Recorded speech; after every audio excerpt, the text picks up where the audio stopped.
Olá, começando mais um Arte e Vida, um espaço dedicado a entrevistas, informações e reflexões. Aqui, com Mônica Septime. Boa tarde, o Arte e Vida hoje trouxe um tema muito interessante.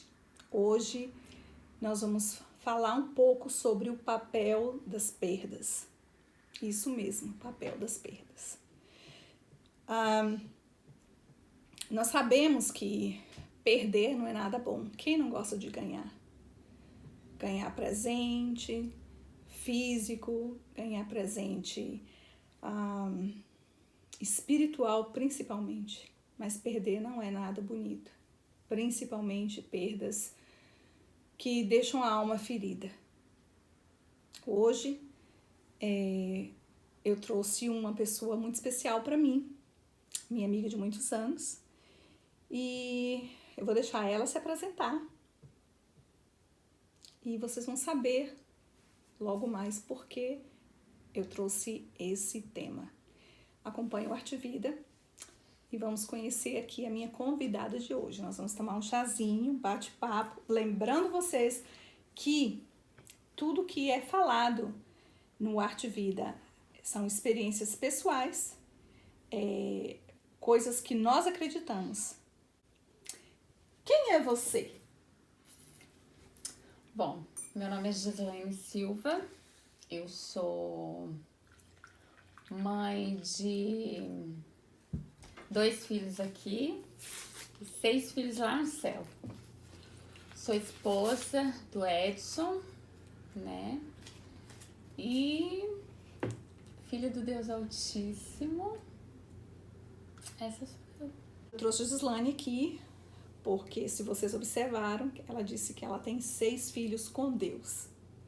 Então, é uma pessoa que perdeu muito, nada melhor do que ela para falar sobre o papel dessas perdas. Eu vou começar com uma pergunta, Gi, antes de você irmos para o final. Eu acredito que as perdas têm 3 papéis em nossas vidas. A primeira, que é provocar o amadurecimento. A segunda, provocar, empurrar para perseverança, né, para a gente ter paciência, ser perseverante.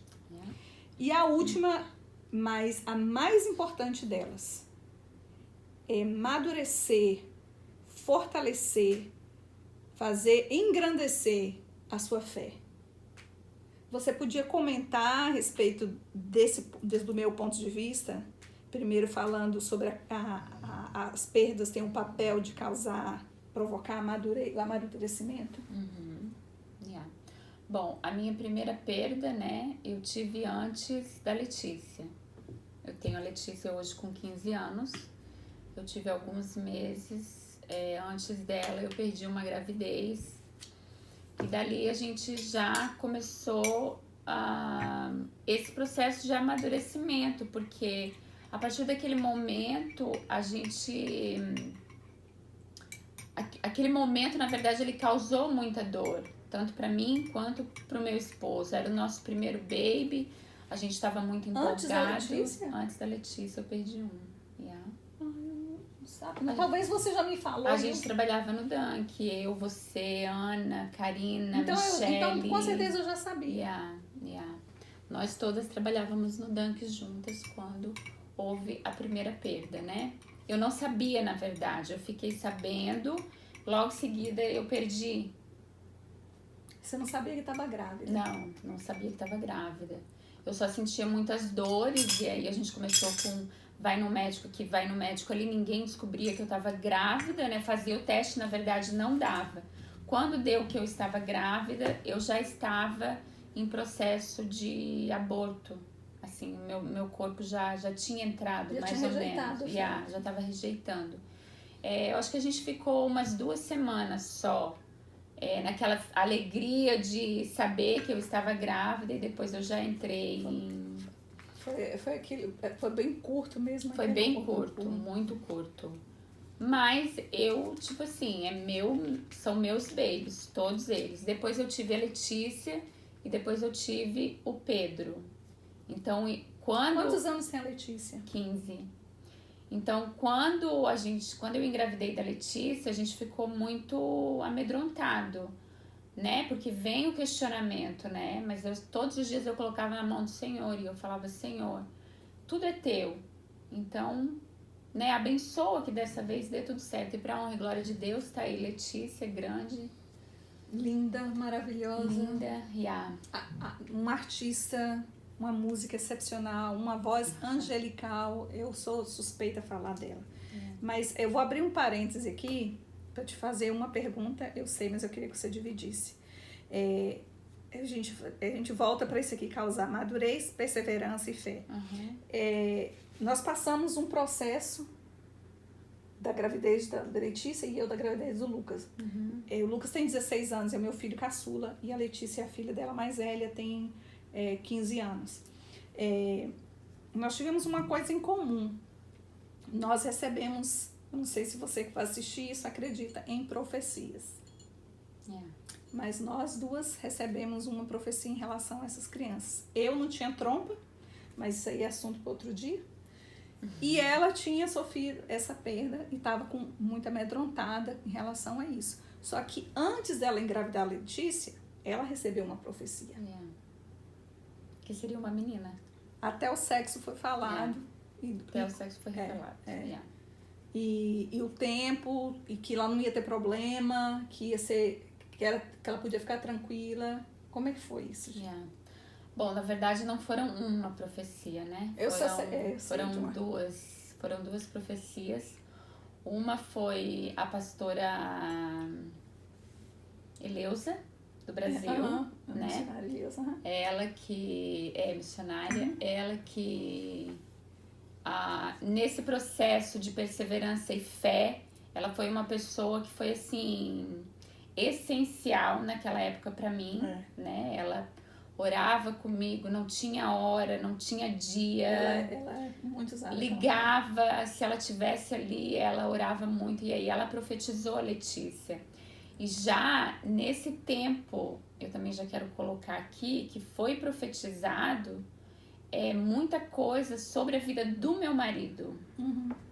Isso a gente vai falar mais no final. Isso aí é onde nós queremos chegar, tá? Eu já vou incluir, tá abrindo.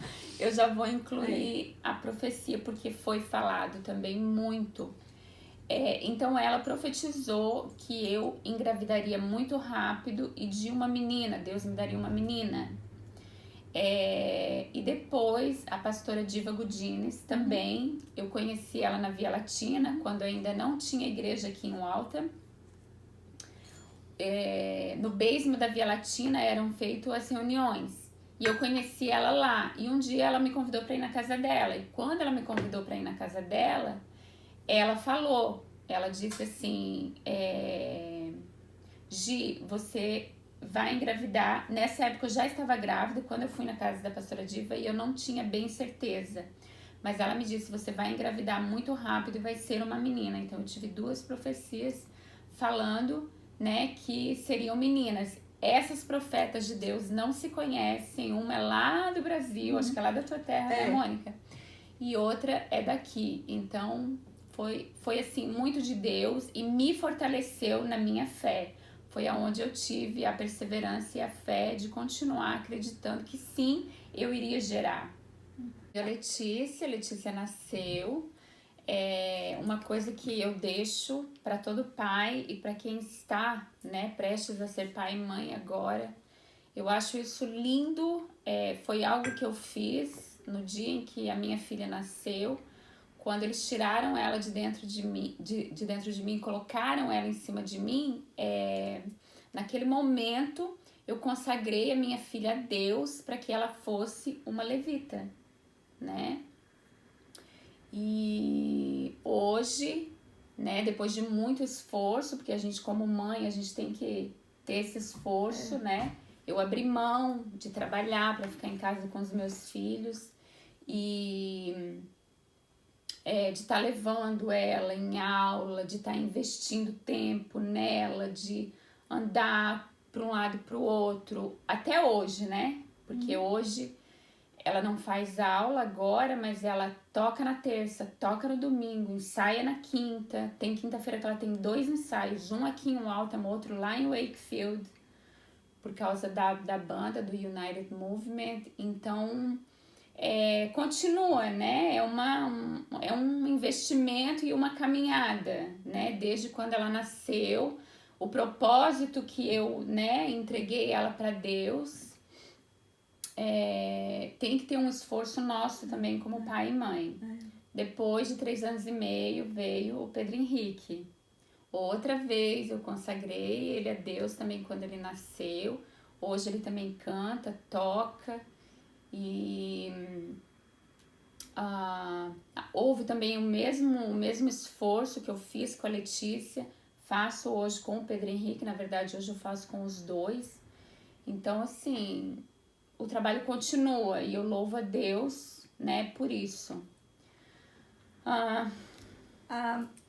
Uma coisa aqui que gostaria de ressaltar. Quando a gente joga no time de Deus, até mesmo a goleada que a gente toma,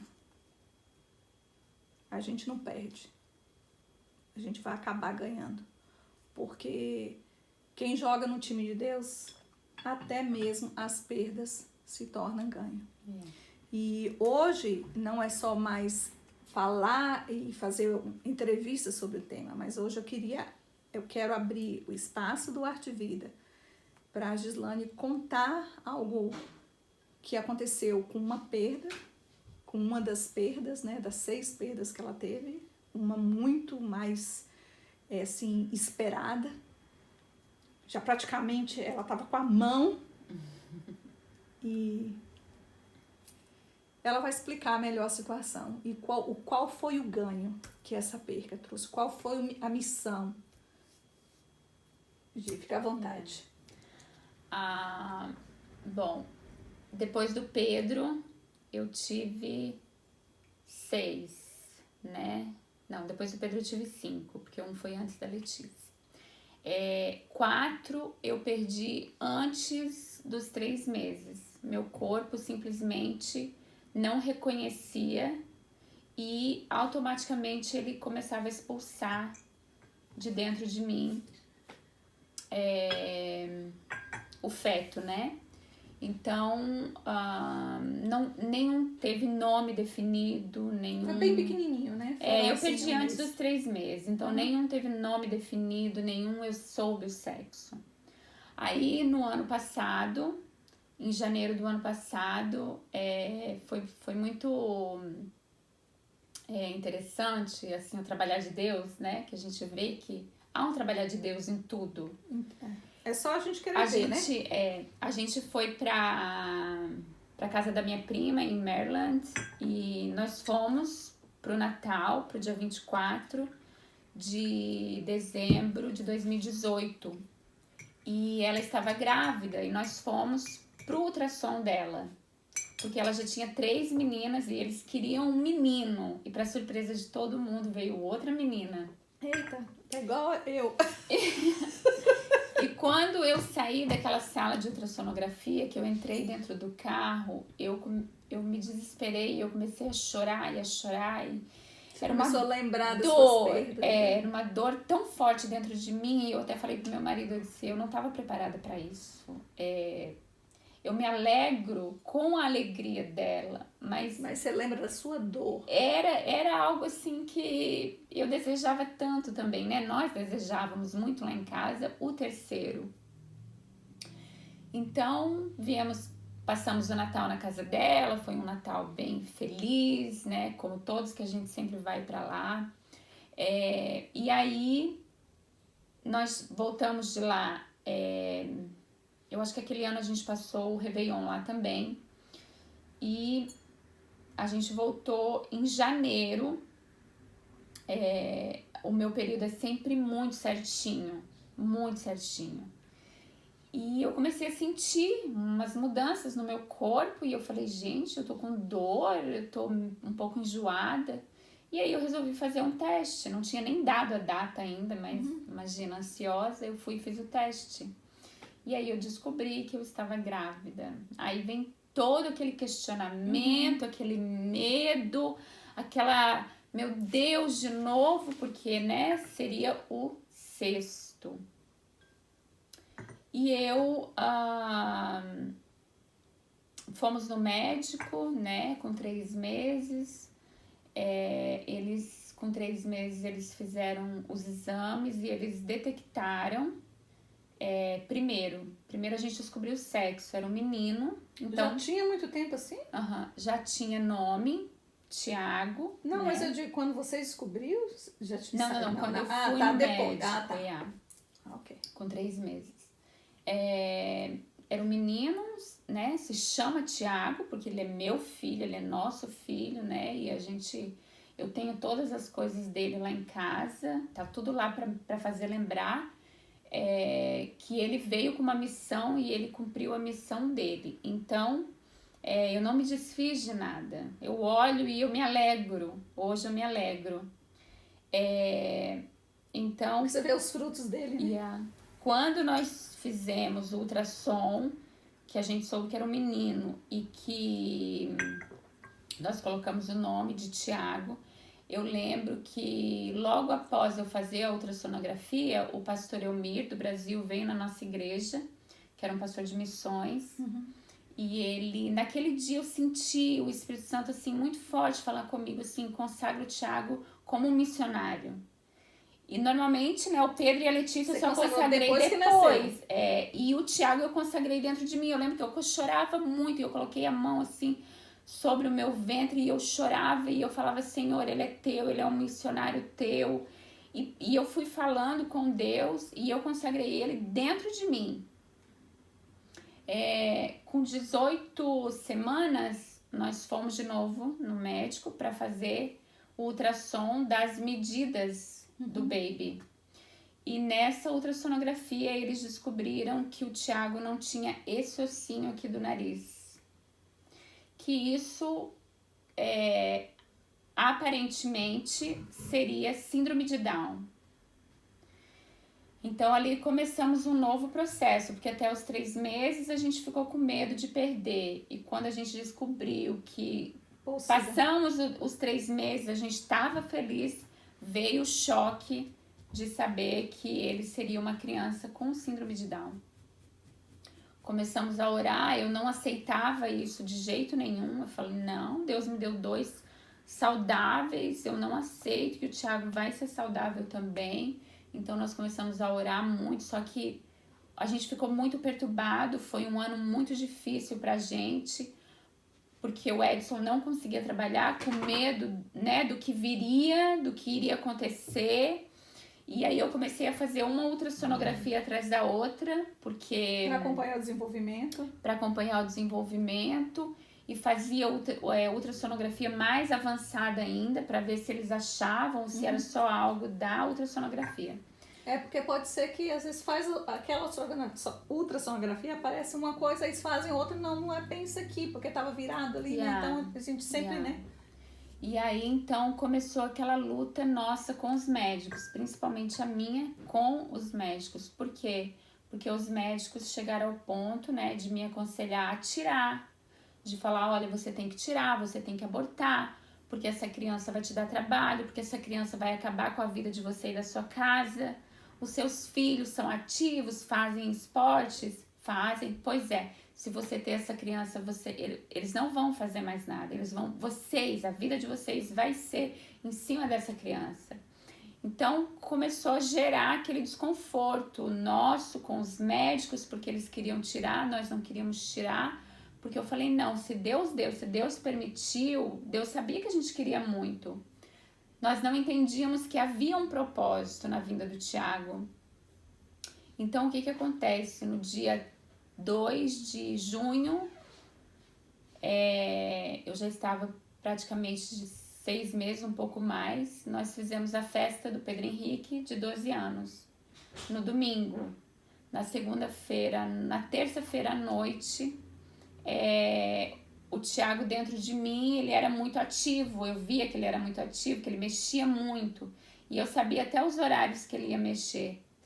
E quando foi à noite, por volta de 9 horas da noite, eu estava encostada assim na porta do quarto da Letícia, a Letícia arrumando a mala, porque no outro dia ela ia viajar com a escola. E ele deu um chute muito forte. E eu falei, nossa, que chute forte. Eu acho que ele tá se despedindo de você.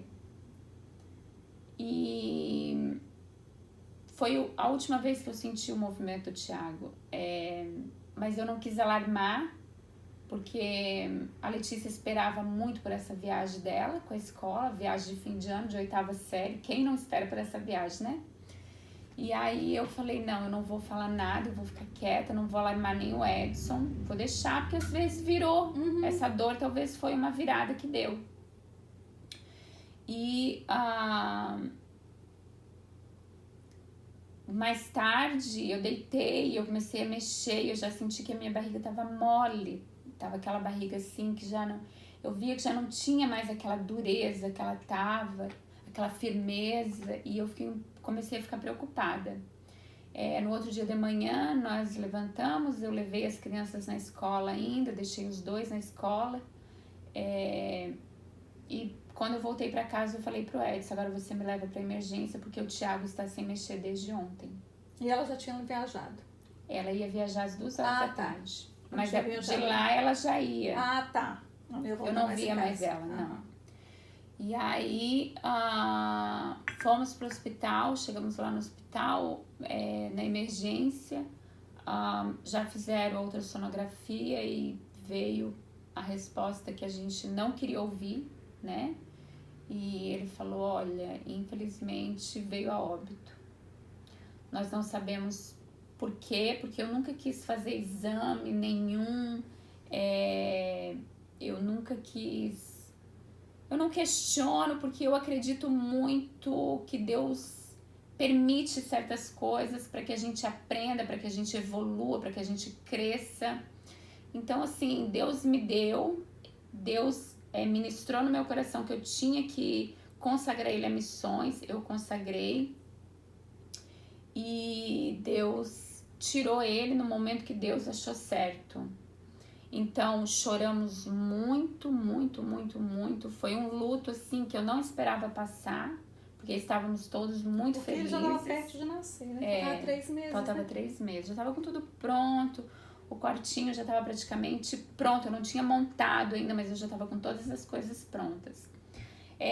Quando eu comecei a preparar o baby shower do Thiago, Deus ministrou para mim um símbolo, que era uma âncora. E eu falava assim, mas por que uma âncora? Eu fui ler várias coisas sobre a âncora, né? Procurei vários livros falando sobre âncora e tal.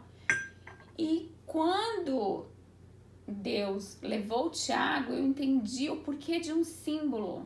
Porque Deus nunca ministrou isso para o Pedro, nem para a Letícia, mas para o Thiago tinha um símbolo. E hoje, onde eu vejo uma âncora, eu lembro do meu Thiago. Então, assim, eu acredito que essa âncora Deus ministrou para que a gente nunca esqueça dele, para que ele nunca... ele teve uma missão, um propósito aqui. Eu até já tinha preparado para o baby shower uma âncora bem linda com o nome dele assim no meio, Thiago. Tá lá no quarto do Pedro, a gente não desfez, porque é algo que faz nos lembrar. Enfim, no dia que nós fomos pro hospital, né, veio a óbito realmente a resposta da ultrassonografia, ele estava morto mesmo, e aí nós ainda, deu tempo ainda, porque eles não iam tirar de dentro de mim naquele dia, ele só ia poder ser retirado de dentro de mim na sexta-feira. Então eu ainda fiquei praticamente uma semana com ele morto dentro de mim, o que foi muito difícil. Nem imagino. Eu acho que isso foi o tempo mais difícil para mim, foi saber que eu estava com algo dentro de mim que, tipo assim, ia ser tirado, tava morto, não era mais meu. Então, assim, foi bem difícil aquela semana, mas deu tempo de nós voltarmos para casa ainda, e eu ainda fui na escola me despedir da Letícia para ela viajar. Eu sabendo Sem de falar, tudo, né?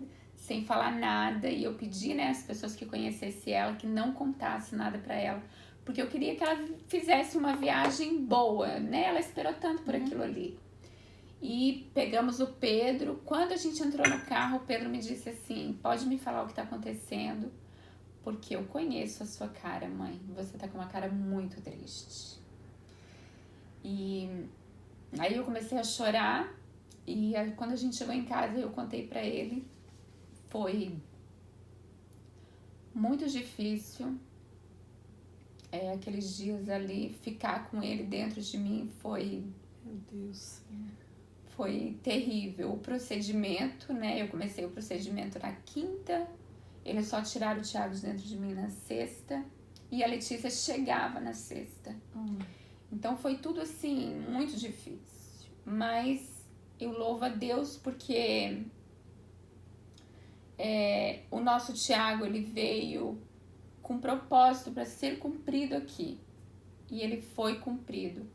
O meu esposo, eu orava já há 16 anos, não exatamente pela conversão dele. Porque na verdade ele nunca foi de. Ele só não tinha. Eu acho que ele sempre foi mais cristão do que eu até, né? Porque ele era de família cristã no Brasil, minha sogra, meu sogro, e a gente só esperava pelo momento do batizado dele, né? Dele realmente dizer assim, não, A agora, confissão de fé. a confissão de fé, Porque. E aí, então, por isso que a gente fala que aquilo que parecia ser um luto dentro da minha casa, na verdade trouxe vida. Porque através do Thiago, o Edson se rendeu a Deus, né? E a gente pôde contemplar, né, no dia 30 de agosto, o batizado dele. Um ano onde a gente achou que nada aconteceria por causa dessa pandemia, né? Um ano onde a gente falou assim, não... Tanta coisa perdida. Tanta coisa que aconteceu, tanta coisa que deixou de acontecer, na verdade, né? Que a gente... todos trancados dentro de casa e aquela agonia toda. E quando voltamos, esse presente de Deus, né? O propósito do Thiago sendo cumprido no dia 30 de agosto agora, né? Para honra e glória do Senhor, meu marido e meu filho se batizando foi muito junto. Lindo. Esse eu tive foi lindo, foi muito lindo. E o cumprimento da missão do Thiago. Eu acredito que todos nós aqui na Terra temos uma missão.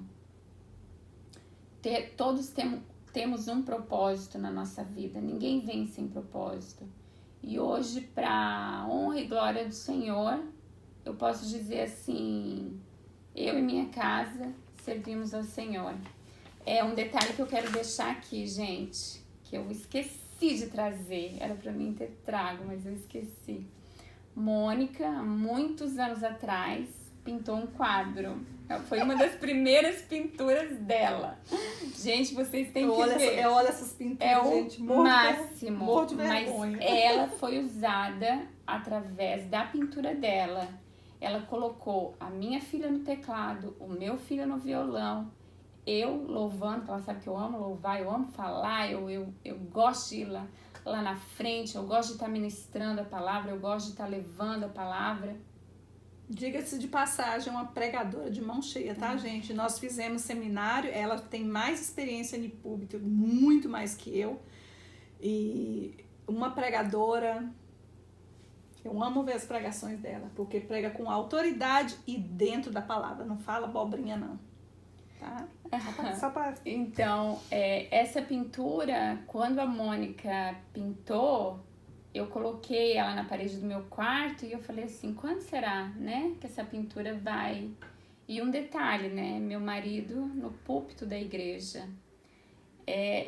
Porque foi confirmação, na verdade, só que é confirmação de ministério, né? De ministerial, E eu tenho essa pintura lá em casa, né, ela fez muito antes da Letícia... Letícia não estava nem fazendo aula. Não, Letícia não estava fazendo aula ainda.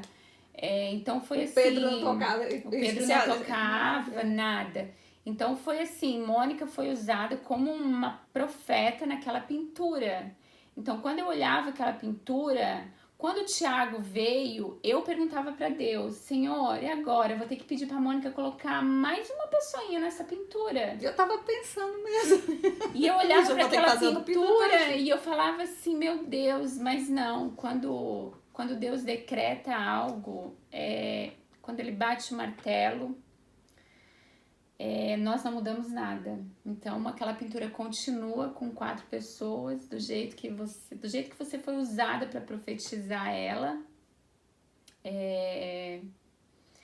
E hoje, assim, eu declaro o versículo daquela pintura, né? Que é Josué, que fala, eu e minha casa servimos ao Senhor, para a honra e glória do Senhor. Eu tenho visto coisas, assim, maravilhosas acontecer. Não, no dia que ele subiu lá no púlpito, eu quase fiquei verde. Até testemunhar. Eu falei, essa eu vou ficar aqui, a igreja toda sentou, eu fiquei de pé.